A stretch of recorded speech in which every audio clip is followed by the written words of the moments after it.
It's Monday evening, 1st of May, and it's my second weigh-in. It's the end of my second week, and I've come over to Tracy's house. She's weighed me and measured me, and I can't wait to find out what have I lost this week. You've lost 2.2 kilos.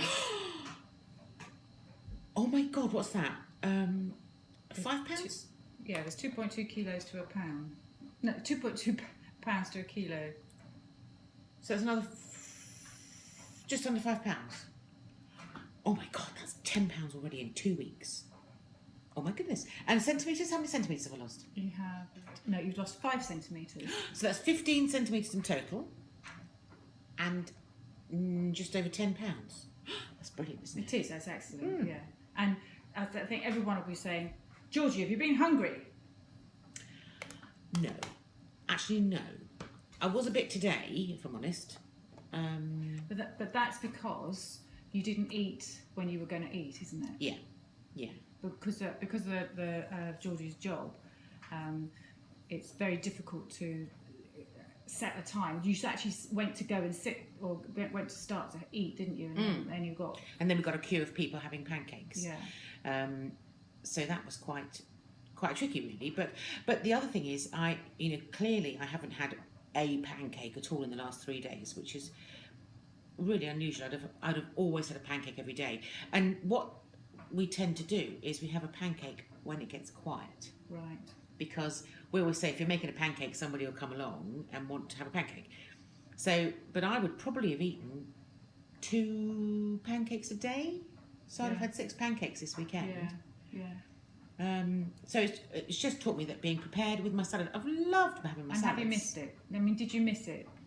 When we drove home tonight, I did think, oh God, I'd have loved to have had a Nutella and banana pancake, because that is my favourite thing. But I suppose if you're going to have it, if you're hungry and you maybe do it instead of a meal, I could have had that for my lunch maybe when I've reached my target. You could have done, but you would have been really hungry about a bit later on. Yeah, that's true. It wouldn't have because satisfied your blood sugar me. levels would have gone up and gone down again. But I was talking this week on one of my vlogs about denial, and it's really interesting because I'm trying to sort of tune in to me, but also I tune into other people. And when I'm standing making pancakes for people and they're in the queue, they will often say things like, oh, come on now, just have one, it's a bank holiday, or well, if you're having one, I'll have one, or well, we were going to share, but oh well, I'll I've got a coleslaw, so you'd better have your own one. And I just think, God, we're all just lying. We're just lying to ourselves. It's justification, and you just, you actually can't lie to yourself. You just make excuses. Yeah, yes, you're right. It's excuses. But I saw a comedian the other night, and he was talking about these mobility scooters, and he had me in hysterics because he was calling them obesicles. And it really made me laugh because everyone that's got one is obese. And I was just thinking, George, if you don't do something now, that's the future. You'll be getting yourself an obesicle. So, on one of the things I was really impressed with on one of your blogs was the fact that you said that you did feel hungry because again you hadn't eaten when you expected to eat, and you had that, oh my God, I'm frightened of being. It was hungry. a panic. Yeah. Genuinely, I've noticed that if I do get hungry or I skip a meal, there's kind of like a panic comes over me. It's almost like somebody's just told me that they've set fire to my trousers, and I just sort of want to run around in circles. Yeah. It's. But then by stopping and listening to yourself. Well, I kind of had to rationalise it. Yeah, I had to really think it through the stages. Yeah. You're not going to die. Yeah, well, that's it. It is. And how many? I mean, if you ask yourself honestly, and again, people out there, when did you last really, really feel hungry? I mean, when you felt like your stomach is like burning with acid, and you could eat anything that was put in front of you. I don't think I've ever experienced that. No, well, that's real hunger, and we tend to eat. We probably eat too much, and we have lost the ability to feel proper hunger, and it's a good thing to feel slightly hungry before you have a meal. It means that you ate enough on your previous meal. So if at breakfast you around about you've got half an hour before lunchtime and you're starting to feel hungry and you're looking forward to eating, that's the place to be. That's the place to be. If at say 10 o'clock you're thinking, oh my god, I'm so hungry, well, you obviously didn't eat enough breakfast. You see, I can honestly say I think I have never listened to my hunger. Well, ever. And now you're beginning to. I think I get up in the morning and automatically think, oh, what should I have for breakfast? I then go through my day grazing or having things if I see something. So if I open the fridge to get the milk out for a cup of tea or something, and I see something in there from last night, I think, well, I'll just finish that off or I'll have that. So I don't actually think that my eating habits have any correlation to my hunger. Yeah.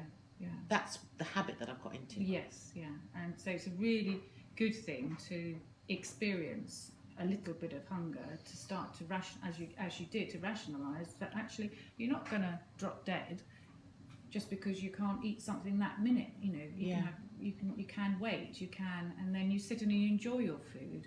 And you look forward to eating as opposed to just stuffing something in your face and getting it down. Yeah, I really have been enjoying my food. That's absolutely, that's a fact. My sleep has been better.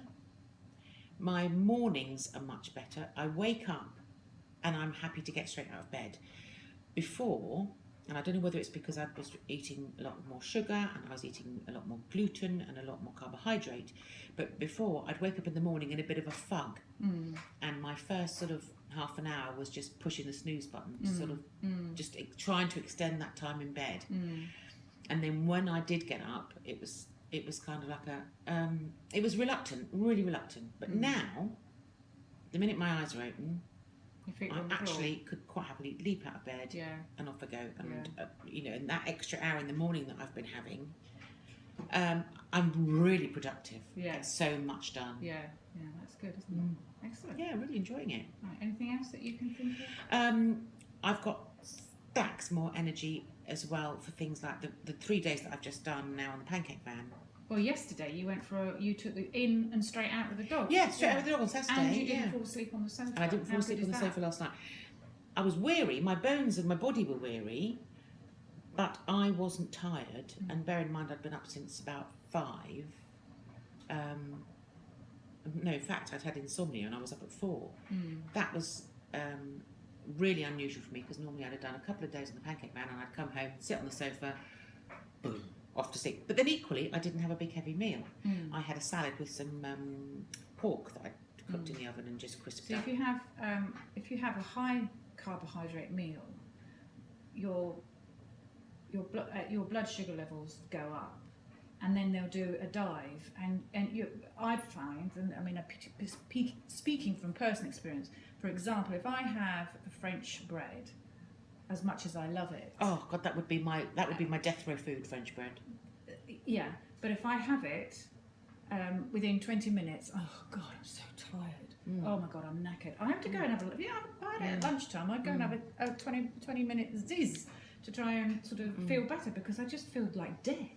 And that's because it's so highly refined. But you get a crash. You see, with your diet, you can have something like that, and then you can identify it as an issue. Yes. Because I graze constantly all day, this feeling of not malaise, but of lethargy builds throughout the day, and I can't put my finger on what item or items have contributed to that. I reckon it's just a roller coaster of I mean, not we're going to do the experiment now or in the foreseeable future, but I think that if you keep because your sugar is down, the amount of sugar that you have is down, and your carbohydrates are less than you, and the carbohydrates that Georgie does have are I can't think of the word. Complex. Thank you. They're complex carbohydrates, which means that it take a longer time to be digested in the body, and then so therefore their releases of carbohydrate is slower. It would be quite a good experiment to actually give you towards the end of it, a high glycemic meal, and see how you feel. I think you'd probably go and say, "Oh, I didn't enjoy that." But your body's now. They say it takes about, when you people that go on these ketosis diets or the Atkins type diet, it takes the body about 2 weeks to learn how to change the way that it gets the food, gets the energy from the food. So people on these ketosis diets, they have a real downer for about 3 or 4 days, and then they come back up the other side, and their body is used to getting the energy from the fats and the protein that they have. But we haven't cut out Georgie's carbohydrates. We've just reduced them to her levels of exercise. So there you go. Yeah. So another good week, and looking forward to next week. So see you in the morning. Yeah.